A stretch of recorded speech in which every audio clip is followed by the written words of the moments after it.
स्वागत आहे मित्रांनो, मयूर पोल्ट्री अँड फीड या चॅनल मध्ये तुमचं. आणि लेअर पोल्ट्री संदर्भातली संपूर्ण माहिती म्हणजे माझ्या अनुभवातली, माझ्या माहितीत असणारी, मला सगळं जे काही अनुभवातून आलेल्या गोष्टी आहेत त्यातून मी आपल्या प्रेक्षकांना, आपल्या शेतकरी बांधवांना, नवीन येणाऱ्या शेतकऱ्यांसाठी, नवीन येणाऱ्या लेअर पोल्ट्री फार्मरसाठी मराठीतून सर्व माहिती या चॅनलच्या संपर्कातून तुम्हाला मी देत आहे. तर त्यासाठी तुम्ही माझ्या चॅनलला लाईक करा, सबस्क्राईब करा आणि नवीन नवीन येणाऱ्या व्हिडिओसाठी मला प्रोत्साहन मिळालं पाहिजे तुमच्याकडून मित्रांनो. तर आज नोव्हेंबर 2025 या डेटला मी हा व्हिडिओ बनवत आहे. तर व्हिडिओचं कारण असं की आज अंड्याचे रेट 700 रुपये शेकडा क्रॉस करून ऑल टाइम हाय वरती आहेत. तर अंडा उत्पादकांसाठी हे सुगीचे दिवस म्हणायला हरकत नाही. तर आतापासून नवीन फार्मर येण्याचा कालखंड चालू झालेला आहे असं समजायला हरकत नाही. कारण नवीन नवीन फार्मर अंड्याचे रेट, त्यातून मिळणारं उत्पन्न आणि होणारा खर्च याचा विचार करून या व्यवसायाकडे उतरण्यासाठी उत्सुक झालेले दिसत आहेत असं दिसतंय. चौकशांती असं समजतंय की नवनवीन शेडची कामं चालू आहेत, लेअर बर्ड्स बुकिंग चालू आहे आणि अगदी नवीन नवीन फार्मर यामध्ये उतरतायत. की असं नाही की जुनं शेड आहे ते परत चालू करतायत, तर ते जुने फार्मर आहेत, पण नवीन शेतकरी यामध्ये उतरतायत. म्हणजे या व्यवसायाला सुगीचे दिवस आलेले आहेत. पण त्या मित्रांना माझं एक सांगण्याची गोष्ट आहे, एक की तुम्ही या व्यवसायामध्ये उतरण्या अगोदर या व्यवसायामध्ये तेजी आणि मंदी या दोन्ही गोष्टी लपंडावासारख्या एका पाठोपाठ येत राहतात आणि त्याचा पूर्ण अभ्यास करून यामध्ये उतरा. कारण तेजीमध्ये जसे पैसे खूप दिसतात, खूप कमाई दिसते, तसंच मंदीमध्ये याच्या उलट परिस्थिती असते आणि नुकसानाबरोबर आर्थिक आणि मानसिक ताण हा आपल्याला येतो. त्यामुळं अनुभवी लोकांचा 8-10 वर्षाचा अनुभव ज्यांचा आहे त्यांच्याकडून जुन्या मंदीमध्ये काय घडलं आणि तेजीमध्ये किती कमाई झाली याचा पूर्ण विचार करून या व्यवसायामध्ये उतरायचं. तर माझं असं सांगणं आहे मित्रांना की तेजीमध्ये किती % प्रॉफिट राहतो आणि मंदीमध्ये किती % लॉस होतो याचा पूर्ण विचार करायचा आहे. कारण सर्वांना ते शक्य होत नाही मंदीमध्ये सर्व्हाइव्ह होणं. कारण मित्रांनो या लाईन मध्ये कॅपिटल मजबूत लागतं, म्हणजे बऱ्यापैकी रक्कम या व्यवसायामध्ये टाकावी लागते. त्याच प्रमाणामध्ये तुम्हाला फायदाही होतो. पण ज्यावेळेस मंदीचा कालखंड चालू होतो त्यावेळेस रक्कम भेटत नाही, प्रॉफिट मिळत नाही, अशा वेळेस मानसिकता ढासळते. आणि मी माझ्या अनुभवातून तुम्हाला सांगतो की मी या परिस्थितीतून गेलेलो आहे. नुकसान झाल्यानंतर खूप सारी रक्कम नुकसानीत जाते आणि आपण कर्जामध्ये येतो, अडचणीमध्ये येतो, वेळ प्रसंगी मानसिक खच्चीकरण होतं. त्या गोष्टी होऊ नये यासाठी पूर्वनियोजित ह्या गोष्टी करणं गरजेचं असतं. आता माझ्या झाल्या नव्हत्या, पूर्वजित नियोजित कुठलीच गोष्ट माझी झाली नव्हती, म्हणून मी हे अनुभवातूनच तुम्हाला सांगतो आहे की मी ज्यावेळेस तेजीमध्ये पैशाचं आर्थिक नियोजन व्यवस्थित ठेवलं नाही, त्यावेळेस मंदी आल्यानंतर मला बऱ्याचशा गोष्टींना सामोरे जावं लागलं. माझा 60-70% प्रोजेक्ट बंद ठेवावा लागला, 30% प्रोजेक्ट मी चालू ठेवला. म्हणजे कॅपिटलच्या 30%च कॅपिटल माझं एक कॅश इन हँड राहिलं, ऍसेट, की ज्यातून मला उत्पादन परत घ्यावं लागलं आणि त्यातून परत 100% कॅपिटलवरती येण्यासाठी मोठा कालखंड जातो मित्रांनो. कारण व्यवसाय तिप्पट वाढवायचा तेव्हा मी पुन्हा लेवलवर येणार होतो. जर मंदीमध्ये मी 2 पावलं नाही तर 3 पावलं पाठीमागे सरलो होतो. आता 3 पावलं पुढे टाकायची म्हटल्यावरती मला खूप मोठा कालखंड जाणार आहे. त्यामुळं जर कोणी या व्यवसायात उतरत असेल तर ही गोष्ट खूप महत्वाची आहे मित्रांनो, की तुम्ही थोडासा अभ्यास करा, 7 ते 8 वर्षापासूनचा डाटा कलेक्ट करा की मंदीमध्ये काय परिस्थिती उभी राहते आणि मग अशा वेळेस या गोष्टीला कसं सामोरे जायचं. बरोबर. तर तेजीमध्ये तुम्ही नियोजन जर व्यवस्थित केलं, तुम्ही जर सीझनल स्टॉक ठेवला, तुमचा बिझनेसला लोन काढलेला असेल तर त्याचे प्रीमियम वेळेवर भरले असतील, तुमच्याकडे ऍडव्हान्स प्रीमियम शिल्लक असतील आणि अतिरिक्त खर्च तुमचा व्यवसायाचा टाळा. जोपर्यंत तुमचा व्यवसाय हा पूर्णपणे स्वमालकीचा होत नाही तोपर्यंत तुमचे मोठेपणाचे खर्च टाळा. तुम्ही कर्ज काढून व्यवसाय केला म्हणजे तुम्ही त्या व्यवसायाचे मालक होत नसता मित्रांनो. हे मी काय सांगायची गरज नाही, छोटी गोष्ट आहे. ते सर्वांनाच व्यवसाय करता म्हणजे तुम्हाला सर्वांना माहिती आहे.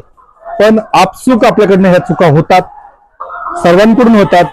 ते वेगळं असं काही नाहीये. त्यामुळे तुम्हाला दोषी पकडतो किंवा तुम्ही ते करू नका, हे करा ते करा असं सांगणार नाही. पण सल्ला माझा तुम्हाला मोलाचा हा आहे की जोपर्यंत व्यवसायाचे 100% मालक तुम्ही होत नाही तोपर्यंत शक्यतो तुम्ही अतिरिक्त खर्च टाळा. व्यवसायासाठी होणारा सगळा खर्च तुम्ही करा. व्यवसायासाठी लागणाऱ्या सगळ्या गोष्टी तुमच्याकडे असाव्यात असं मला वाटतं. अगदी transportation, generator backup, cold storage, seasonal stock, पुढच्या 6 महिन्याचं आर्थिक नियोजन, ऍटलिस्ट 1 महिन्याचा तुमच्याकडे रॉ मटेरियलचा स्टॉक, तुमचे ट्रेडर विश्वासू, तुमचं मॅनेजमेंट, तुमचा लेबर विश्वासू, तुमच्या फार्म मध्ये अद्ययावत सुविधा हे असणं गरजेचं आहे. म्हणजे माझ्याकडे ज्या नाहीत त्याही तुमच्याकडे असाव्यात असं मला वाटतं. म्हणजे मी तर 10-20% सुविधांवरतीच माझा व्यवसाय चालवतो. मी असा परिपूर्ण असा व्यावसायिक नाहीये. मी सर्व काही मॅन्युअल पद्धतीने मी स्वतः काम करतो फार्म मध्ये. माझं लेबरही काम करतो. वेळ प्रसंगी लेबरला मला मदत करावी लागते. वेळ प्रसंगी लेबर गावी गेल्यानंतर पूर्ण फॅमिली आम्हाला काम करावं लागतं. 15 दिवसापूर्वी लेबरला काही कारणास्तव गावी जावं लागलं. तो माघारी येईपर्यंत 8 दिवस भयान स्वरूपाचं काम आम्हाला करावं लागलेलं आहे. ते काही खूप जास्त नव्हतं, पण याच्या पूर्वी ते काम केलेलं असल्यामुळे काही वाटलं नाही. पण जर कोणी नवीन फार्म मध्ये आत उतरला, त्याला कामाची जर माहिती नसेल तर त्याला ही वेळ आली तर तो अक्षरशः शब्दात सांगण्यासारखं नाही एवढा भयान त्रास होतो मित्रांनो. तो सहन करू शकणार नाही. त्यासाठी प्रत्येक फार्मरनी सुरुवातीपासून जर या व्यवसायात उतरणार असाल, सुरुवातीपासून या व्यवसायामध्ये स्वतः बेसमेंट पासून काम करण्याची तयारी ठेवायची. बरोबर. शक्यतो जर कोणी छोट्या व्यवसायातून म्हणजे 1 शेड किंवा 3,000-4,000 पासून सुरुवात करणार असेल तर लेबर या गोष्टीमध्ये जाऊ नका, स्वतः काम करा. लेबर कॉस्ट असते हे महत्वाचं नाही, पण तुम्हाला शून्यातून सर्व गोष्टींची माहिती होईल, स्वतःचा अनुभव येईल. मी तसाच अनुभव घेतलेला आहे. मला तर खरं सांगायचं तर 10% सुद्धा माहिती मार्केटमधून मला मिळालेली नाही. क्वचित 1-2 फार्मर मित्र आहे, त्यांना मी गुरु मानतो, असं मी त्यांना एक्सपोज करणार नाही. पण ते भेटल्यानंतर त्यांना माझा गुरु म्हणून शब्द होतो, त्यावरून ते ओळखून जातील की ही व्यक्ती आपल्याला गुरु मानते की आपल्याकडून या व्यक्तीला काहीतरी शिकायला मिळालंय. अशी भरपूर माणसं आहेत ज्यांच्याकडून मला एखादा क्लू मिळाला की त्यातून मला शिकायला मिळालं आणि ते मी मला आत्मसात ठेवलं आणि मी ते एक फिक्स स्वरूपात ठेवलं की ती कामाचीच गोष्ट आहे. त्यामुळे बऱ्यापैकी मी थोडंसं असं आत्मसात करत गेलेलो आहे. कोणी कोणाला माहिती देत नाही या स्वरूपातली. युट्यूबरवरती तर विश्वास ठेवूच नका, माझ्यावरही ठेवू नका मित्रांनो. मी जसं युट्यूबरवरती विश्वास ठेवू नका असं सांगतो ना, तसं माझ्यावरही ठेवू नका. स्वतः क्रॉस चेक करा आणि खरंच त्याचा रिझल्ट आहे का, मी सांगितलेले मेडिसिन्स किंवा मी केलेले प्रयोग या सगळ्या गोष्टींचा क्रॉस चेक करून अभ्यास करा आणि नंतर त्यावर विश्वास ठेवा. अजून 2 फार्मरची चौकशी करा. फक्त युट्यूब पाहून, व्हिडिओज पाहून, रील्स पाहून या गोष्टी होत नसतात मित्रांनो. मला फक्त नवीन येणाऱ्या फार्मरला सूचना द्यायची, सल्ला द्यायचा आहे की माझे काही मित्र या व्यवसायामध्ये खूप मोठ्या कर्जासकट एक्झिट झालेले आहेत आणि एवढी मोठी कर्ज, आता 10-20 लाख म्हणजे मोठंच कर्ज आहे मित्रांनो. माझ्या दृष्टीने तरी मी छोटा व्यक्ती आहे, त्याप्रमाणे 10-20 लाखाचं कर्ज म्हणजे भरपूर मोठं कर्ज आहे आणि असे कर्ज घेऊन जगणं शक्य नाही मित्रांनो. आणि दुसऱ्या व्यवसायातून एवढे पैसे कमवून कर्ज फेडायचं हे पण शक्य नाही. त्यामुळं सातबाऱ्यावर बोजा, जमीन घाण, सोनं घाण असे प्रकार करू नका या व्यवसायामध्ये उतरण्यासाठी. आणि जर तुम्ही ते करून उतरणार असाल तर माझ्यासारख्या शून्यातून काम करा. प्रत्येक गोष्टीपासून, अगदी हमाल काम करण्यापासून, गड्यासारखं काम करण्यापासून, पोल्ट्रीचं वेस्ट बॅगा भरून खांद्यावर घेऊन गाडी लोड करून शेतकऱ्याच्या बांधाला टाकायचं, इथपर्यंतचं काम करण्याची तयारी तुम्ही ठेवा, जे मी केलेलं आहे. आज माझ्याकडे सगळा सेटअप आहे, त्यामुळे मला काही त्या गोष्टीचं वाईट वाटत नाही की मी ते काम केलेलं आहे आणि मी तुमच्या समोर सर्वांसमोर सांगतोय. पण जर तुम्ही छोट्या गोष्टीपासून, छोट्या कॅपॅसिटी पासून जर तुम्ही काम करणार असाल तर लेबर ठेवणं किंवा अद्ययावत सुविधा असणं अशा गोष्टीला जाऊ नका. काही फार्मर माझ्याकडे व्हिजिट करतायत, त्यांच्याकडनं मला माहिती मिळाली की मोठे प्रोजेक्ट टाकतात, 10,000 कॅपॅसिटी, 20,000 कॅपॅसिटी, आणि त्यांच्याकडून मी माहिती घेतली की तुम्ही कशा स्वरूपात इन्व्हेस्टमेंट करणार आहे. तर त्यांच्याकडे 10-20% स्वतःचं भांडवल असतं, बाकीचं कॅपिटल ते कर्जाऊ घेणार असतात. अन्नसा ते आहेत संस्था किंवा गव्हर्नमेंटच्या स्कीम, MSME किंवा अण्णासाहेब पाटील वगैरे अशा आहेत म्हणजे सुविधा गव्हर्नमेंटच्या की त्यातून कर्ज घेणार आहे, सबसिडी मिळणार आहे. तर शेकचिंदी होऊ नका. अशा सत्यात गोष्टी उतरणारे फार्मर खूप कमी आहेत की ज्यांचे डॉक्युमेंट्स फुलफिल झालेले आहेत आणि त्यांनी ते सबसिडी मिळवलेली आहे. तुम्ही त्या सगळ्या क्रायटेरिया कंप्लीट करा तर तुम्ही त्या गोष्टी करू शकता. सर्वांना या गोष्टी शक्य होत नाहीत. त्यामुळं कर्जाऊ रक्कम जेवढी कमी वापरता येईल तेवढी वापरा. 50-60% पुढे कर्ज या बिझनेसला टाकू नका की जेणेकरून मंदीमध्ये अडचणींना सामोरे जावं लागणार आहे. मी निगेटिव्ह करत नाही मित्रांनो कोणालाही. या व्यवसायामध्ये चांगला पैसा आहे. मी सुरुवातीचे व्हिडिओ धोका म्हणून सांगितलेला आहे, पण या व्यवसायामध्ये चांगला पैसा आहे. मी जर हा व्यवसाय करतोय तर तुम्हाला मी येऊ नका असं मी सांगणार नाही. उलट मी येणाऱ्या फार्मरला नक्कीच स्वागत करतो. Welcome to our business. हा समुद्र आहे मित्रांनो. आपल्या महाराष्ट्राचं कन्झम्पशन आपला महाराष्ट्र कंप्लीट करू शकत नाही. आपलं प्रोडक्शन 20% पण नाही मित्रांनो. आपल्या महाराष्ट्राचं जी भूक आहे अंड्याची ती आपल्या महाराष्ट्रामध्ये तयार होतच नाही. आपल्या महाराष्ट्राला तेलंगणा म्हणजे साऊथ वरून जवळ 70-80% प्रोडक्शन येत आहे, तेव्हा कुठे महाराष्ट्राची भूक भागते. पुणे मुंबई हे आपले मेजर सिटीज आहेत. या 2 शहराचं सुद्धा आपण भूक भागू शकत नाही. त्यामुळं आपल्याकडे स्कोप आहे. आपल्या गव्हर्नमेंटची थोडीशी उदासीनता असेल किंवा त्यांचं याच्याकडे लक्ष नसेल किंवा मला त्यातली काही माहिती नसेल, त्या गोष्टी असू शकतात. पण हा व्यवसाय एक ट्रॅक आहे की ज्याच्यावर तुमची गाडी सुसाट धावणार आहे. त्यामुळं पण व्यवसायात येण्या अगोदर तुम्ही 7 ते 8 वर्षाचा डाटा कलेक्ट करा, त्याचा अनुभव घ्या आणि तुमचं चिंतन करा. तुमचं स्वतःचं आकलन ठेवून नोट बनवा की तेजी, मंदी, प्रोडक्शन कॉस्ट, काय कॉस्ट मटेरियल उचललं पाहिजे, कुठल्या वेळी काय निर्णय घेतले पाहिजेत, याचा पूर्ण अभ्यास करा. पाण्यात उतरल्यानंतर तुम्ही भिजणार आहात, पोहायला येणार आहे, पण गटांगा घ्यायची वेळ येऊ नये. पोहण्यात तर झालात तर तुम्ही किनाऱ्याला जाणार आहात, नाही तर गटांगा खाऊन तुम्ही नक्कीच बुडणार आहात. मला सांगण्याचं कारण माझे मित्र बुडालेत, जवळचे मित्र आहेत. त्यांच्याशी आता चर्चा केल्यानंतर, आमचं बैठक झाल्यानंतर असं केलं असतं तर बरं झालं असतं, तसं केलं असतं तर बरं झालं असतं, अशी चर्चा मिळते. तशी तुमच्यावर वेळ नसावी. त्यासाठी मला तुम्हाला हे सांगायचं आहे की सुरुवातीपासूनच तुम्ही तयारीत राहा. बंदुकीमध्ये गोळी लोडेड ठेवा, मानसिकता ठेवा, तुमचं ध्येय निश्चित ठेवा आणि ट्रिगर दाबा. कारण पैसा खूप कष्टाने कमवायचा मित्रांनो. या क्षेत्रामध्ये पाठीमागच्या व्हिडिओमध्ये मी तुम्हाला हे सांगितलं मित्रांनो की तेजीचा कालखंड कधी असतो, मंदीचा कालखंड कधी असतो. त्याप्रमाणे बरोबर या नोव्हेंबर म्हणजे 15 दिवसापासून तेजीचा कालखंड चालू झालेला आहे.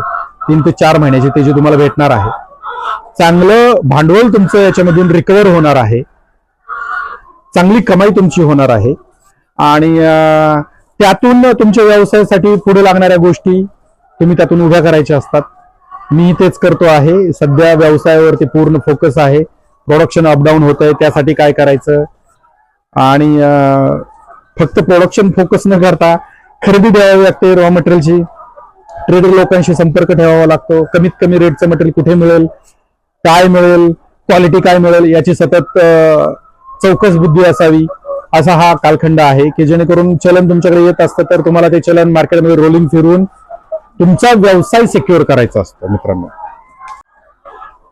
या व्यवसायामध्ये आता जो काही कालखंड चालू आहे त्यानुसार सीझनचा कालखंड म्हणतात, सुगीचे दिवस म्हणतात, म्हणजे आरामाचे दिवस नाहीयेत. या व्यवसायामध्ये चांगले पैसे मिळतात तर तुम्हाला फार्म मध्ये जास्तीत जास्त वेळ द्यायचा आहे की जेणेकरून मॅनेजमेंटमध्ये कुठे कमजोरता आहे का, तुम्ही स्वतः त्यामध्ये काय करू शकता, कुठले मेडिसिन्स वापरू शकता, थंडीचा कालखंड आहे तर त्यामध्ये काय करता येईल, कुठले मेडिसिन्स वापरल्यानंतर कुठला परिणाम, तुम्ही स्वतः अनुभवातून ह्या गोष्टी घेऊ शकता. मी तर वेळोवेळी 30-30 सेकंदाचे किंवा 1 मिनिटाचे प्रत्येक मेडिसिन्सचे व्हिडिओ आता सध्या अपलोड करायला चालू केलेला आहे मित्रांनो. माझ्या नवीन फार्मरसाठी ह्या गोष्टी कामाच्या आहेत. जुन्या फार्मरला तर ह्या सगळ्या गोष्टी माहीत आहेत तर ते माझा व्हिडिओ पाहिला तर क्षुल्लक गोष्टी समजतील, पण नवीन येणाऱ्या फार्मरसाठी नक्कीच जमेची बाजू आहे. मला काही फार्मरचे कॉल येतात की प्रोडक्शन घटलंय, काय करता येईल. मी स्वतः एक 15 दिवसापूर्वी या फेज मधून पुढे गेलेलो आहे. प्रोडक्शन भयान घटलं होतं, शहानिशा केली तर समजलं काय केलं पाहिजे. ते पाठीमागे शॉर्ट्स मध्ये मी टाकलेलं आहे, पुढील व्हिडिओमध्ये ते टाकणार आहे. आता प्रोडक्शन पूर्वपदावर आलेलं आहे, पूर्वस्थितीत आहे, पक्षी व्यवस्थित आहे. तुम्ही पाहू शकता त्या व्हिडिओमध्ये पक्ष्यांची परिस्थिती काय होती. आताच्या व्हिडिओमध्ये तुम्ही पाठीमागे पाहाल सर्व पक्षी कसा फ्रेश आहे. त्यावेळेसच्या व्हिडिओमध्ये पाहिला असेल, पक्षी थोडासा स्ट्रेसमध्ये होता. आता व्यवस्थित आहे, प्रोडक्शनही अगदी पूर्वस्थितीत आलेलं आहे. त्यामुळे फायदा हा वाढता आहे. मॉर्टॅलिटी कमीत कमी आहे. मॉर्टॅलिटी कमीत कमी नाहीच्या स्वरूपात असते. थंडीच्या कालखंडामध्ये मॉर्टॅलिटी नसतेच, मरतूक होत नाही. जर कुठल्या फार्मरला मरतूक होत असेल तर नक्कीच त्यांनी पीडीआरसी किंवा तुमच्या जवळच्या कोणी डॉक्टराकडून त्याचं पीएम करून त्या आजाराची निदान करून घ्या. त्यावर मेडिसिन लवकरात लवकर चालू करा. कारण प्रोडक्शन परत जागेवर येणं खूप गरजेचं असतं. पाठीमागच्या व्हिडिओमध्ये मी सांगितलं होतं की प्रोडक्शन ड्रॉप होता नाही, खूप मोठा कालखंड आहे, तो पीकला जातो खाली आणि तसंच रिटर्न वरती यायला ते 8-10 दिवस ड्रॉप होणे, 8-10 दिवस रिकव्हर होणे, 20 ते 25 दिवसाचा कालखंड लेवलला येण्यात जातो. त्या वेळेमध्ये तुमचं मोठं नुकसान होतं. नुकसान म्हणण्यापेक्षा फायदा होत नाही. या पिरियडला तर नुकसान होणार नाही, पण फायदा कमीत कमी होईल. मग हे शेवटी नुकसानच आहे एक प्रकारे. त्यामुळे प्रत्येक फार्मरनी एक मर झाली तरी सुजग राहणं, त्याचं आकलन करणं, लवकरात लवकर मेडिसिन्स करणं हे गरजेचं असतं. मरतूकचा जी मर झाली तिचं निदान तुम्हाला कन्फर्म झाल्याशिवाय त्याचा पिच्छा सोडायचा नाही मित्रांनो. आणि लवकरात लवकर मेडिसिन्स द्यायचे. आणि हा कालखंड असा आहे की तुम्ही आपल्याला जर एनर्जीची गरज असते थंडीमध्ये, तर तोही लाईव्ह स्टॉक आहे, तो पक्षी आहे, सजीव आहे, त्यालाही गरज आहे. जी जशी गरज आपल्याला तशीच त्यालाही गरज आहे. त्यामुळं जास्तीत जास्तीचं टॉनिक, इम्युनिटी पॉवर, फीड मधलं सप्लिमेंट, लिक्विड सप्लिमेंट ह्या तुम्ही त्यांना देणं गरजेचं आहे. काही व्हिडिओमध्ये मी पुढे येणाऱ्या व्हिडिओमध्ये कुठलं मेडिसिन काय काम करतं, काय केलं पाहिजे, किती प्रमाणात दिलं पाहिजे ते मी टाकत राहणार आहे. त्यासाठी माझ्या चॅनलला लाईक करा, सबस्क्राईब करा मित्रांनो. आणि भेटूया पुढल्या व्हिडिओमध्ये. तोपर्यंत नमस्ते.